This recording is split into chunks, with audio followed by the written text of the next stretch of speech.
تمر الأيام والسنوات ويبقى دائما في الذاكرة أصوات. مشغول وحياتك مشغول مشغول يعني مش هشوفك أبدا. إذاعة الأغاني تقدم أصوات من زمن فات. خايفة من إيه؟ ما عرفاش. محتارة ليه؟ ما عرفاش. انت مش مصدقاني؟ طب والله العظيم 3 بالله العظيم. الإعداد والتقديم رشا سلام. عندي سؤال لو تسمحي أقدر أقوله لك؟ قوي.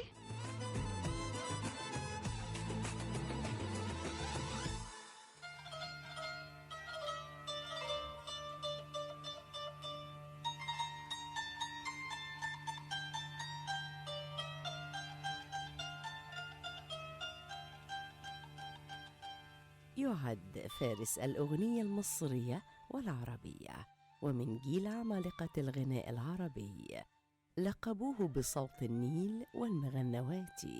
تعتبر أغنية رمش عينه من أشهر أغانيه، وله العديد من الأغاني المعروفة، منها الحلوة داير شباكها، غدارين، زي ما كون عطشان وشربت، كدنا العوازل، كله ماشي، يا غزال اسكندراني، يا وحشني رد عليا، وقولي بحبك قولي. إنه الفنان محرم فؤاد.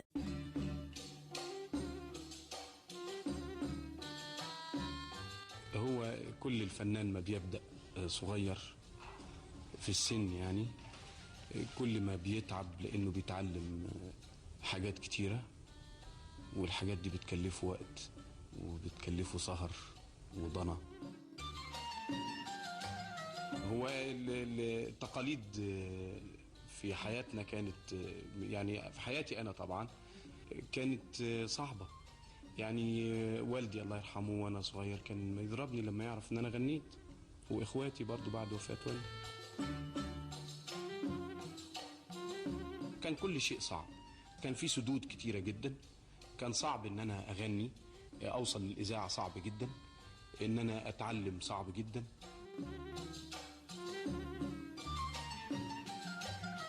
واشتغل في تياترو، واشتغل في فرح، في بلاد، وفي حفلات خاصة، لحد ما يعني اتعلمت في المعهد، وكل ده طريق عذاب الحقيقة جدا يعني.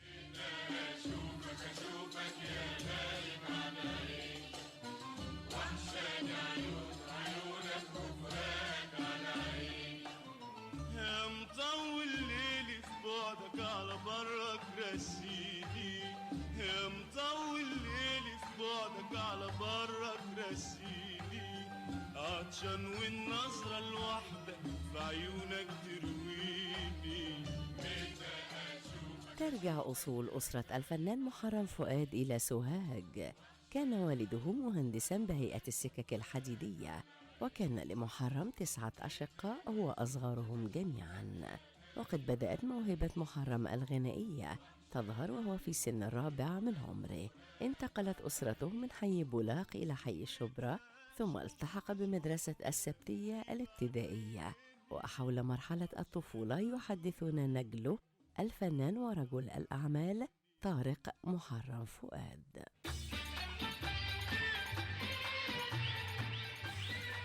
كان أصغر إخواته الولاد، وطبعا هو قاسى كتير جدا في طفولته، عشان يعني فقد أمه في سن صغير جدا، وبعد كده والده، وكان هو واخوه الاكبر منه اخوه زكريا الله يرحمه برضو كان اكبر منه حوالي 2 أو 3 سنين.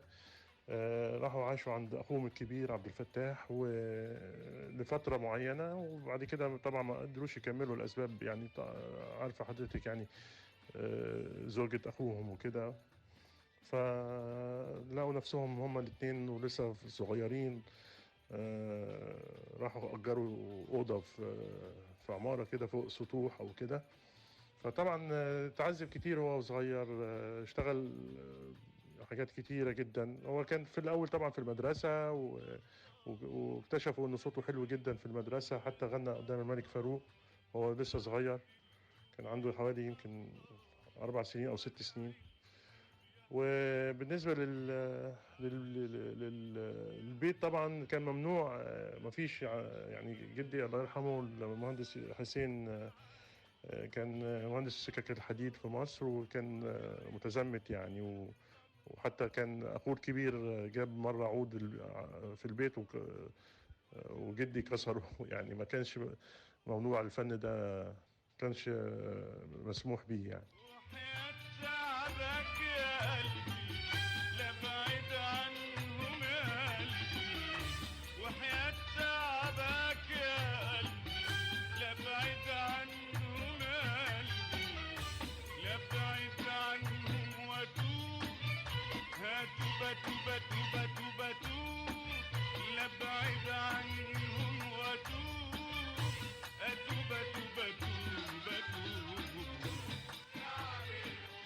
اكتشفه المخرج الكبير أنري بركات وقدمه في فيلم حسن ونعيمة، وهو من إنتاج محمد عبد الوهاب، وكان عمره 20 عاما أمام الفنانة سعاد حسني، وكان ذلك عام 1959.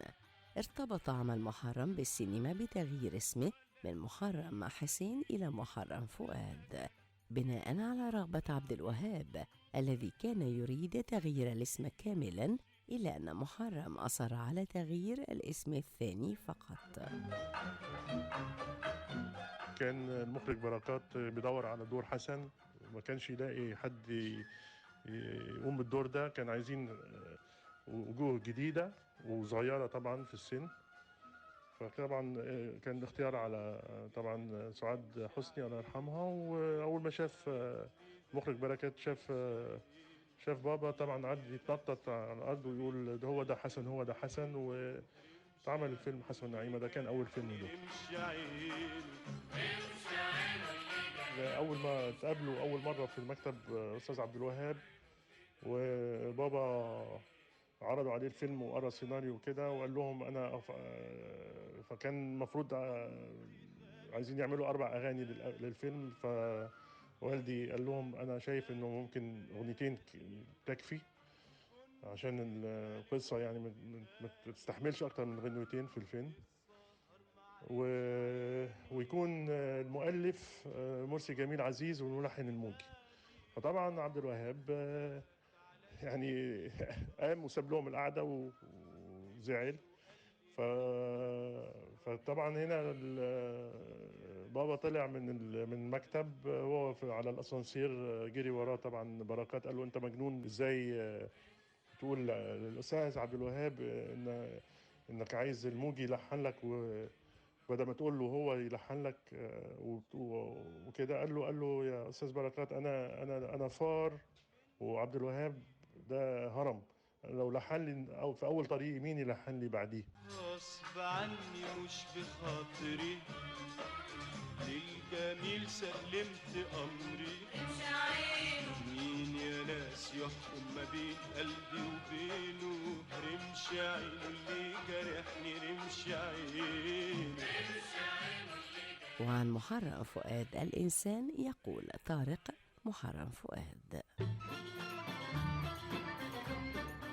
الله يرحمه كان منظم جدا جدا جدا، يعني بيحب النظافة بشكل كبير قوي. وبيته هو كان طبعا يعني شوية صعيدي يعني في تصرفاته، طبعا مطلع جدا على حاجات كتيرة جدا جدا، وكان لبق في الكلام، وكان بيحب النكت كتير. برضه كان بيحب يعني يطبخ، وكان نفسه حلوة زي ما بيقولوا في الطبيخ. فكان برضه دي يعني من ميزاته. أهم حاجة كان يعني بيحب الناس جدا، وكان بيساعد كتير، وكان يعني ابن بلد زي ما بيقولوا يعني. الله يرحمه كان عنده أصدقاء كتيرة جدا، ودايما وكان متدين كمان قوي، ودايما بيزور سيدنا الحسين وبيصلي دايما وبيقرأ قرآن. يعني كان بصراحة يعني دايما كنت بشوفه في حاجات، اتعلمت منه حاجات كتيرة جدا بعلمها لأولادي النهاردة. وتعالى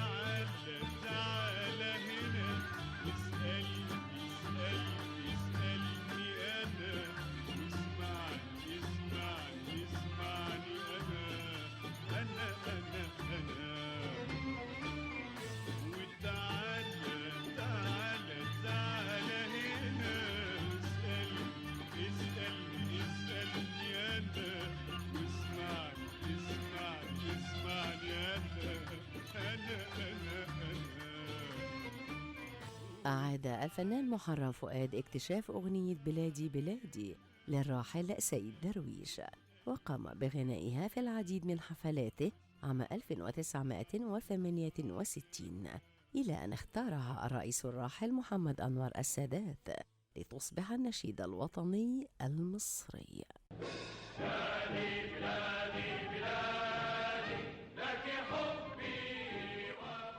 مش عارف ليه ما حدش اتكلم عن الموضوع ده، مع ان هو له الفضل. الفضل يرجع له ان باعاده اكتشاف نشيد بلادي بلادي اللي اصبح بعد كده النشيد الوطني المصري. هو طبعا لسيد درويش، للشيخ سيد درويش، بس هو اللي ابتدى يغنيه وغير موازير فيه، وزي ما احنا دلوقتي بنسمعه وعارفينه.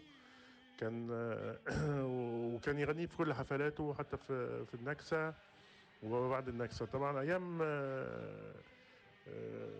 رئيس محمد أنور السادات الله يرحمه، كان سمع من بابا في كذا مرة النشيد بصوته، وكان هو يعتبر المطرب المفضل للسادات.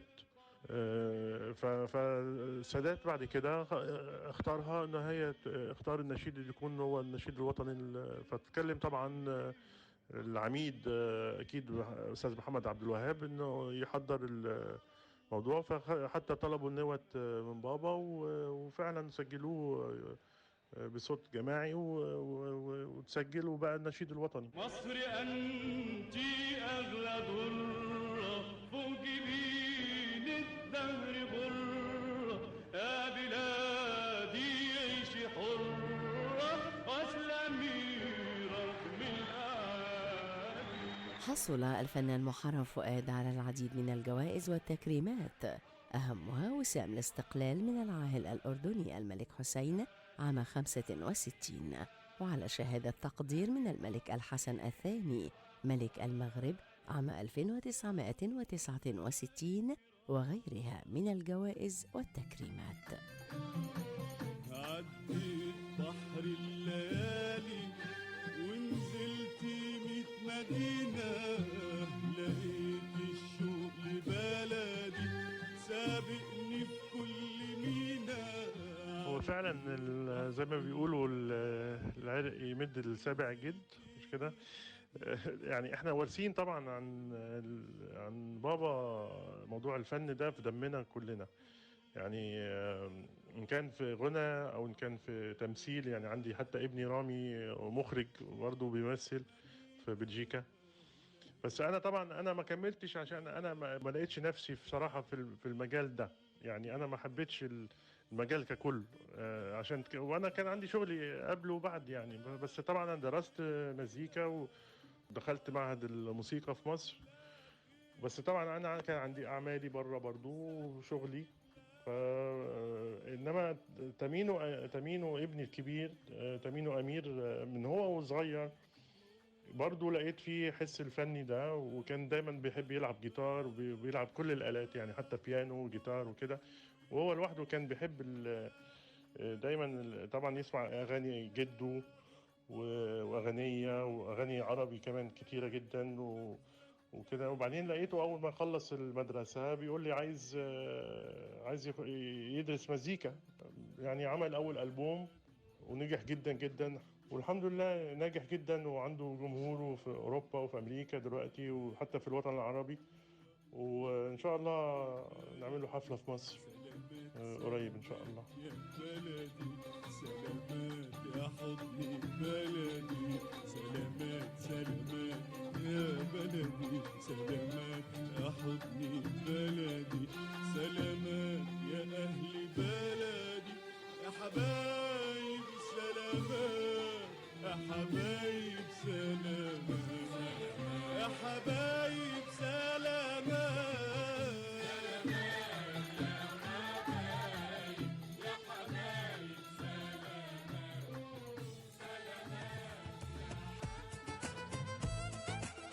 كنتم مع رشا سلام. أصوات من زمن فات.